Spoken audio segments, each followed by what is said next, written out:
ശ്രീ സച്ചിദാനന്ദന്റെ ആത്മഹത്യ ചെയ്ത കർഷകൻ വെള്ളത്തെക്കുറിച്ച് സംസാരിക്കുന്നു എന്ന കവിത. ഞങ്ങളുടെ നാടിനു പേര് പുഴകളുടെ നാടെന്നായിരുന്നു. ഞങ്ങളുടെ നാടിനു പേര് പുഴകളുടെ നാടെന്നായിരുന്നു. പുഴകളായിരുന്നു ഞങ്ങൾക്കു തേനും വയമ്പും. അവയായിരുന്നു മുലപ്പാൽ പിള്ളത്തൊട്ടിൽ താരാട്ട്.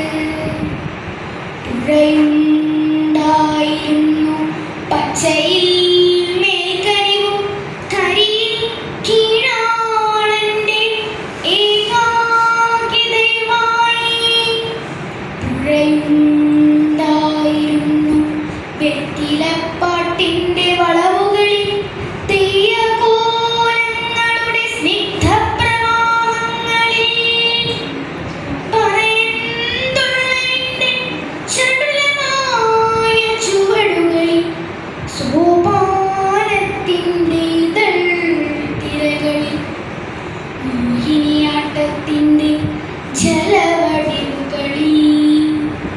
മാപ്പിളപ്പാട്ടുകളുടെ മധുരക്കുണുക്കങ്ങളിൽ.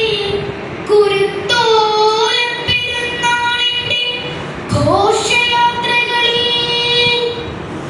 പുഴയായിരുന്നു സങ്കീർത്തനങ്ങളുടെ നിറവുകളിൽ. കാകളിയുടെ മാത്രകളിൽ. കാടിന്റെ ചമയങ്ങളിൽ.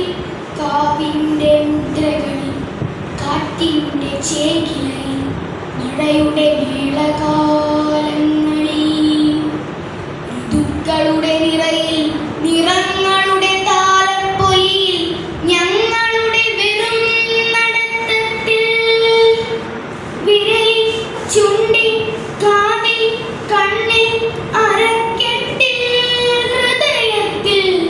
അധികാരം കൊയ്യാനുയർത്തിയ മുഷ്ടികളിൽ കൊടികളിൽ. പുഴയായിരുന്നു പിന്നെ കൊലപാതകികൾ വെട്ടിത്തള്ളിയ കാടുകളുടെ ചിഹ്നം വിളി. പുഴകളുടെ പൊട്ടിച്ചിരിയെ കുത്തിക്കോർത്തു.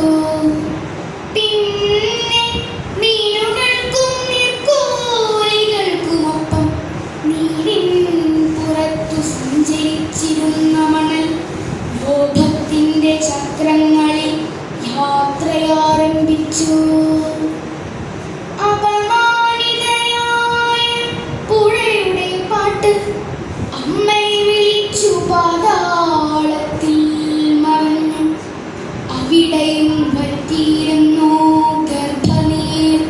അവിടെയും എത്തിയിരുന്നു പുഴകൾക്കും കുഞ്ഞുങ്ങൾക്കും വിഷം പകരുന്ന